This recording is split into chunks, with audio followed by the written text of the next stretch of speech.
Hello. অর্পিত, তুই please একবার উপরে আয় এক্ষুনি। এমা কেন? আমি বিয়েটা করতে পারবো না, প্লিজ তাড়াতাড়ি উপরে আয়। হেই কেন কি হয়েছে? প্লিজ উপরে আয় না তাড়াতাড়ি।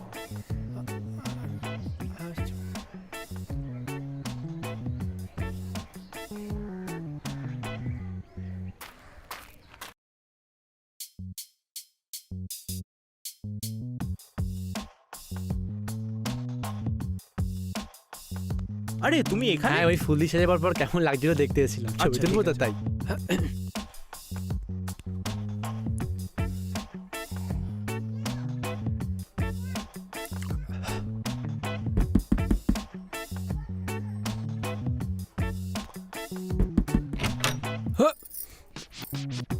আরে কি রে, তুই দরজা বন্ধ করছিস কেন? সিগারেট দে না। তুই আমার সিগারেটের জন্য ডাকলি আরে দে উপরে? না বল একটা সিগারেট।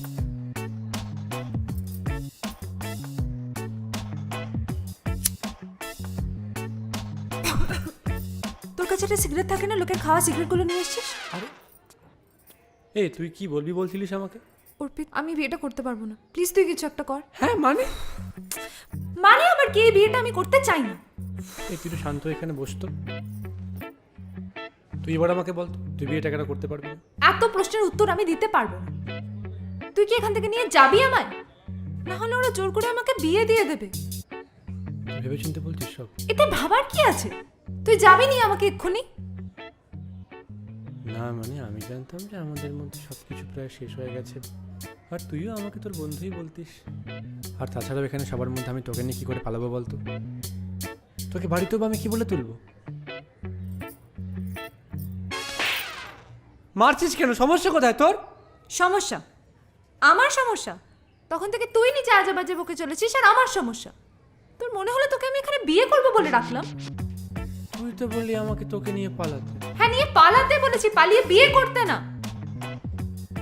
ও, তার মানে নিশ্চয়ই তোর বাইরে অন্য কোথাও ছক আছে, তাই না? হ্যাঁ, এতদিন তো কিচ্ছু বলিসনি। কবে হলো বলতো? কার সাথেই বা হলো? এবার তুই কবে থেকে এরকম কেলানে হলি বলতো? ভাই টেনশন হচ্ছে আমার। প্রথমবার বিয়ে করছি, নতুন মানুষ, নতুন জীবন, নতুন রুটিন, হাসপাস করছে ভেতরটা। তাই তোকে এখানে ডাকলাম। আর আমার প্রবলেম হলে আমি কাকে বলবো বল? দেখ, প্রথম কথা তুই আমাকে ভাই ভাই বলিস না, ঠিক আছে? আমি ওর এক্স বয়ফ্রেন্ড। আর তাছাড়া মানুষ প্রথমবারই বিয়ে করে জীবনে। কেউ জীবনে ছোটো থেকে বিয়ে করার অভিজ্ঞতা নিয়ে জন্মায় না। আর আমি ভগবানের কাছে চাইবো কেন এটাই তোর প্রথম বিয়ে হয়, এটাই তোর শেষ বিয়ে হয়। আর যখন তুই ছোটো ছিলিস, তখন তুই কলেজ যেতিস, তখন তোর সাথে র্যাগিং হতো, শরীর খারাপ হতো, তখন তুই একাই থাকতিস, তাই না? তখন কে থাকতো? না থাকতো তোর বাবা, না থাকতো দাদা, না থাকতো তোর মা। তাও তো তোর এখানে বর থাকবে তোর সাথে।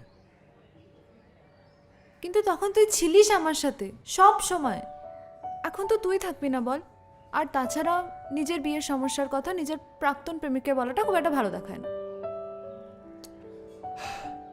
প্রাক্তন প্রেমিক? হ্যাঁ, ব্যাপারটা কিন্তু মন্দ না। মানে তুই বলতে চাইছিস যে হঠাৎ এরকম একদিন আমাদের ট্রেনে দেখা হবে, আমি সেখানে ভ্রমর কইও গিয়া গাইতে গাইতে তোর মুখে তোর শ্বশুর বাড়ির অত্যাচারের কথা শুনবো? এই তুই এরকম সিরিয়াল মার্কা সিনেমাগুলো দেখা বন্ধ করবি? আর অত্যাচার করতে যাবে কেন? ওর বাবা মা খুব ভালো, নিজের ছেলের থেকেও আমাকে বেশি পছন্দ করে। তাহলে তো ভয় পাওয়ার কোনো কারণ রইল না। আছে, দেখ তোকে আমি কতদিন ধরে চিনি বল, তাও তোর সাথে ঝগড়া হয় আজও। আর ওর সাথে তো বাস কিছুদিনেরই আলাপ। আমি রেগে গেলে তুই যেমন আমাকে মানিয়ে নিতে পারতিস, ও যদি না পারে?